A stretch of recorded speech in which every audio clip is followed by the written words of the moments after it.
Good evening, I'm Dennis Ward. The Quebec Inquiry focused on Indigenous policing this week. On Thursday, the sustainability of police services on First Nations came under fire during hearings in Montreal. Danielle Rochette reports. Discrimination, underfunding, and the security of Aboriginal people is being compromised. Those are some of the issues that were heard during Thursday's testimony. It's totally unfair that we be put in a situation that no other police institution finds itself in, be it the SQ, the RCMP across the country, or municipal police. You know, they're not pushed against the walls. They don't have to go through the conditions that our policing services have to go through. Former police officer and now chief of Long Point First Nation, Steve Mathias, wants Indigenous police services back in his community, but says the trust is not there anymore. In the case of Long Point, you know, every time we were negotiating with the government, we were always there in good faith and in goodwill. But I cannot come to the same conclusions when it comes to the Quebec government. You know, how could we come to certain agreements, you know, when they conduct themselves in that kind of a way and that kind of attitude? For Lloyd Alcon, unfair conditions are imposed on Aboriginal police forces, which are funded by federal and provincial governments. Alcon wants the government to pass a legislation declaring that policing services are an essential service, and that the governments should open up their ways of thinking towards Aboriginal police services and change laws. I really want the message to come forward and really have the governments be accountable for their actions and provide legislative funding, even if we work on that, no matter how long it gets. But the message has to be out there that we're not going away. We need our police forces and need to actually respond to this. The government of Quebec did not respond to our request for comment before airtime. The Commission's next hearing will be held in Val d'Or on April 3rd. Danielle Rochette, APTN National News, Montreal. Today is World Tuberculosis Day, and to mark it, the federal government and Inuit Tapiriit Kanatami plan to eliminate the disease within a generation, as TB rates in the north are far higher than in the rest of Canada. As APTN's Todd Lamoran reports, it comes less than a week after an Inuit teenager died from tuberculosis. Today was 14-year-old Gussie Bennett's funeral. He was from Nain in Labrador and died from tuberculosis last weekend. My heart goes out to the family of the young boy who had died. ITK President Natan Obed was joined by Indigenous Services Minister Jane Philpott. Neither wanted to comment on the specifics of Bennett's death. Not in a position where I want to confirm any of the details around that case, but as I said to you, the rates are outrageously high, and young people, teenagers, are getting active tuberculosis in Canada. Red T-shirts with the hashtag #EndTB2030 adorned ITK staff members. A message to end TB rates among Inuit, which are 300 times higher than elsewhere in Canada. This should absolutely not happen. It's an entirely preventable and treatable condition. The announcement reiterated how money from this year's budget will fight tuberculosis. For example, $27.5 million over 5 years for enhanced prevention, screening, and treatment. But poverty and overcrowded housing will be roadblocks. We have a house with 2 bedrooms, and there's 10 people in the same house living in the same house. The fact that someone has TB can easily spread, from one person to another. In its latent period, TB symptoms can be mistaken for something else. You'll feel tired, you might sweat, you've got low energy, you don't feel like eating. Those kinds of things that you could really attribute to a cold or the flu, which again is a barrier that keeps people from coming in for diagnosis. But the biggest obstacle mentioned by everyone at the press conference is the stigma Inuit people have toward tuberculosis, based on their treatment in the past. So taking family members forcibly away from communities to be put in sanatoria in the south, some Inuit were returned to the wrong communities. When Inuit died, many of those deaths were not recorded and were not told to family members or loved ones. No longer do people have to actually go outside of the community. People can actually stay in the community and get excellent treatment at home. Treatment takes 6 to 12 months, and the plan announced today is to halve TB rates by 2025 and eliminate the disease completely by 2030. Todd Lamarand, APTN National News, Ottawa. Anti-pipeline protesters in Burnaby, British Columbia have been upping their opposition against Kinder Morgan's pipeline expansion project. Since last Saturday, more than 85 people have been arrested. Lori Hamlin has the details. A wall of RCMP stand in front of protesters that have tied themselves to the gate of Kinder Morgan's Burnaby tank farm. Behind the officers, the protesters are being removed from the fencing one by one and then arrested. The activists are defying a permanent injunction granted to Kinder Morgan last week by BC's Supreme Court. The court order prohibits any protester from coming within 5 meters of Kinder Morgan's work sites. We expect them to make some aggressive moves, and that's what they're doing, and we're simply stopping them from entering. Will George is part of Protect the Inlet, a project that kicked off earlier this month with the construction of a traditional Coast Salish watch house and thousands of demonstrators marching in opposition of Kinder Morgan's pipeline expansion project. The oil giant's plan is to triple the oil flow from Alberta's tar sands to the BC coast. Actual pipeline construction cannot begin until all legal challenges go through the courts, but preliminary work like clearing trees is permitted.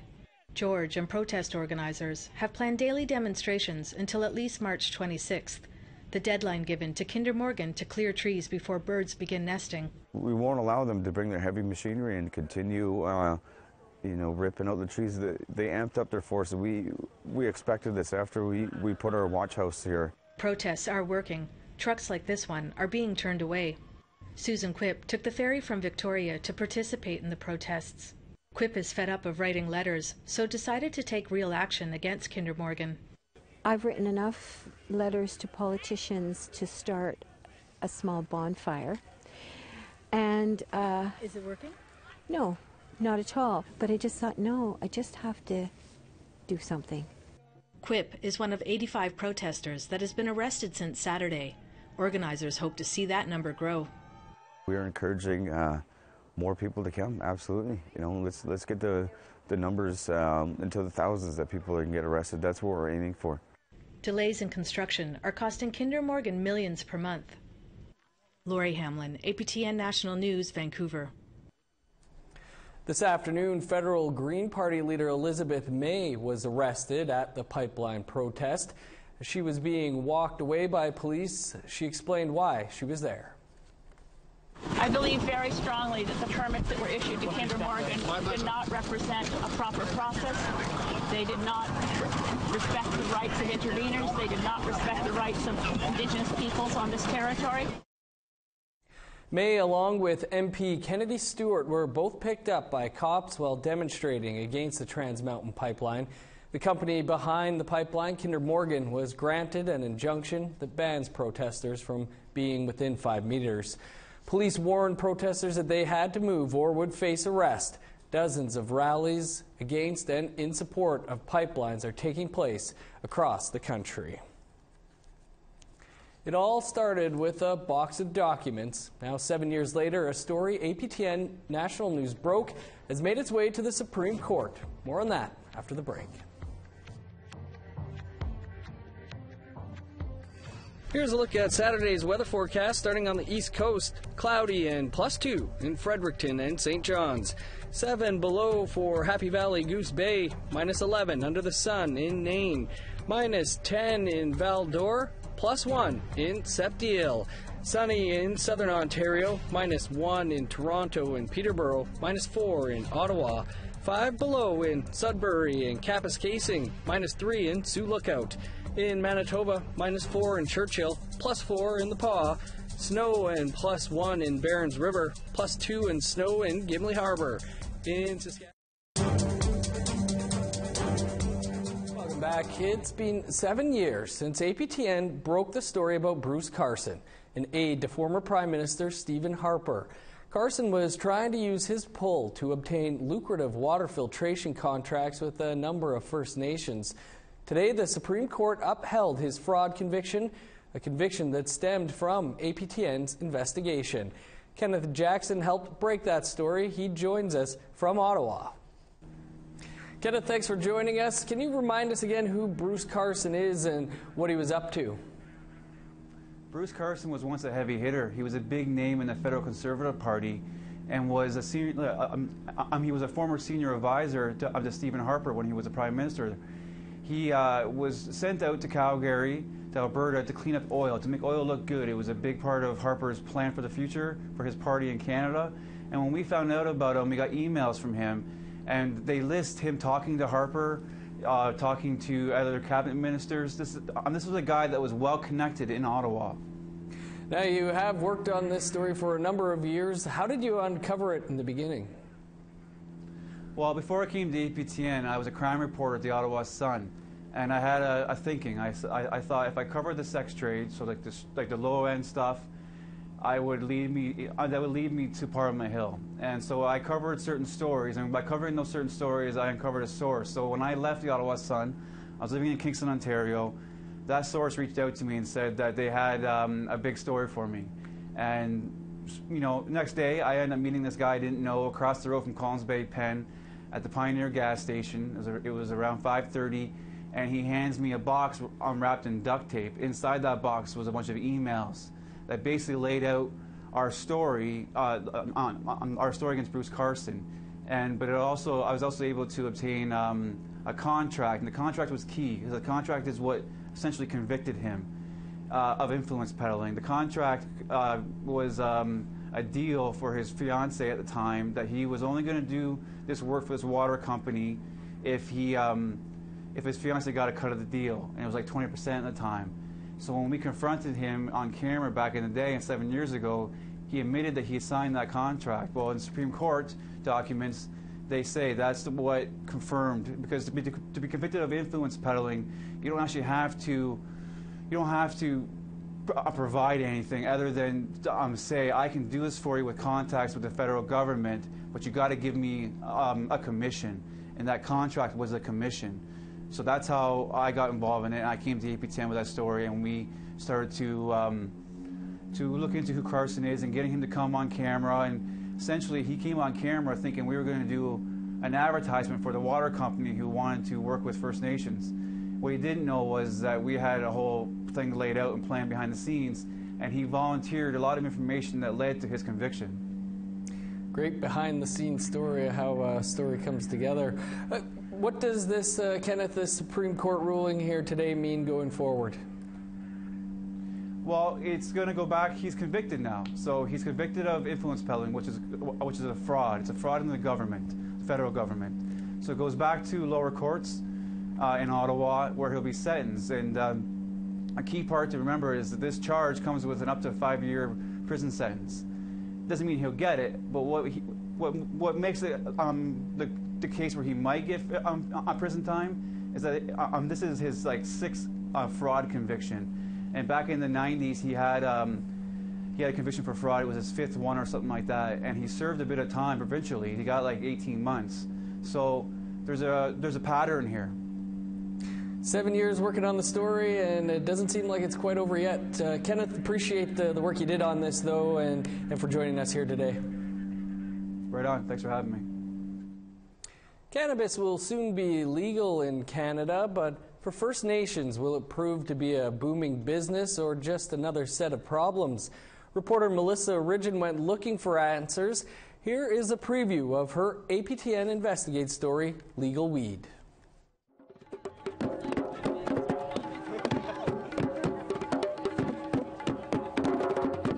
I believe in the end of prohibition. It was an election promise Prime Minister Justin Trudeau is poised to deliver on.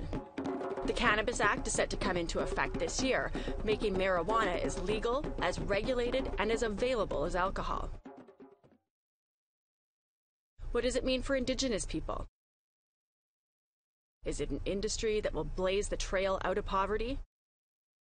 Or compound problems for vulnerable people and communities? While it's a new concept across much of Turtle Island, hot shops already exist on some First Nations. and business is buzzing. You know, everything's moving right now. This is definitely, I think, a place to be business-wise. There's going to be a lot of job opportunities, and I want to be on the forefront. I've always been an advocate for cannabis, and now that it's starting to be seen in a positive light, I just want to make sure I'm part of that movement as well.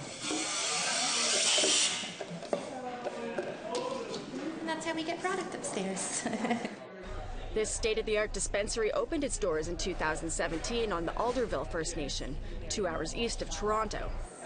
It's just amazing, seeing all walks of life come through here. So many different people, and yeah, you hear the success stories with the products that you sold them. And you can watch the rest of that episode tonight, right after the news.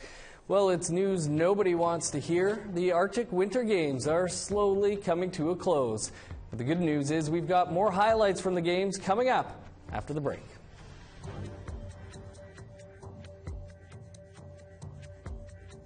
Here's a look at the rest of Saturday's weather forecast, picking back up in northern Alberta. -11 in High Level, -8 in Peace River, +3 in Lethbridge, +5 in Medicine Hat. In British Columbia, +8 almost everywhere, including Bella Coola. Rain and +6 in Prince Rupert. Snow and 11 below in Fort St. John. In Yukon, -7 in Mayo and Beaver Creek. Over to NWT, 14 below in Yellowknife and Ray Lakes, -18 in Norman Wells. 30 below in Sax Harbor, 2 degrees warmer in Paulatuck. Another nice day in part. Welcome back. The Arctic Winter Games are winding down, and today marks the last day for Arctic sports. While the athletes showed off their skills at the events, it is what they take home with them that really counts. Our reporter Charlotte Mort-Jacobs has more. This athlete is looking to strengthen his technique, while this one is looking to share what he knows. Together, they form an important culture that is the Arctic Winter Games.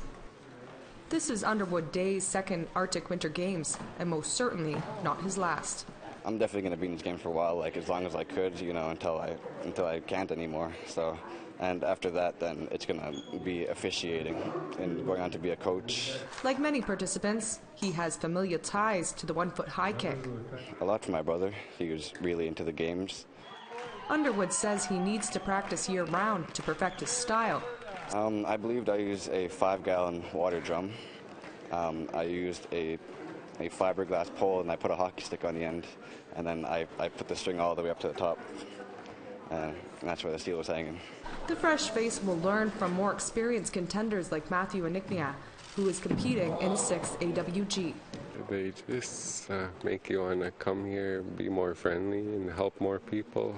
Aniknia, a 34-year-old from Tuktoyaktuk, has won and lost his champion title several times. While he didn't earn an Ulu this time, he did win an AWG award for most sportsmanship for his role as a mentor. It feels awesome helping other people, give them pointers and whatnot.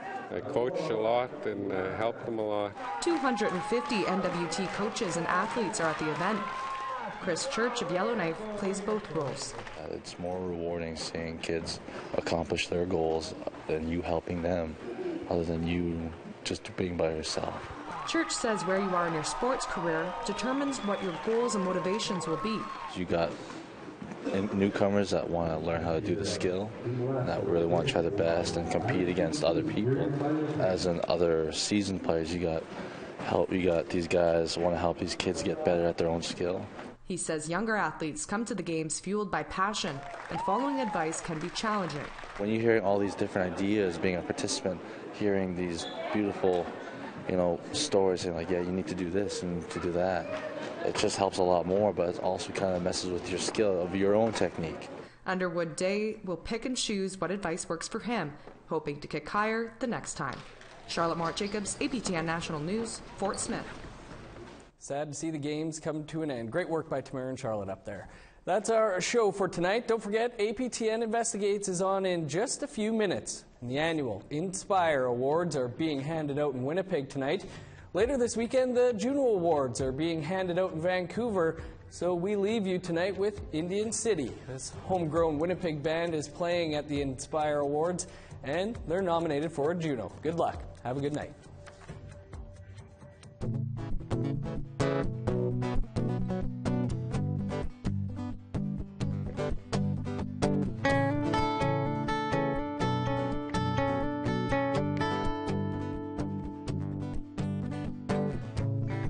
They say we're dying, the earth is crying now. I feel the pulse under my feet now. There's still life in my veins. These roots run deep in this place. When the leaves fall to the ground, life can still be found.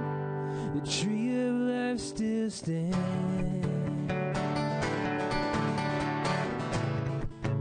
Time is moving like a river winding through. You can't stop it, not a thing that you can do. No, nothing stays the same. The earth, the stars, the pain, the skies, but love will never change. When the leaves fall to the ground, life can still be found. I know, I see, it's love that feeds my soul. When I go, I leave the love that I have sown. The tree of life still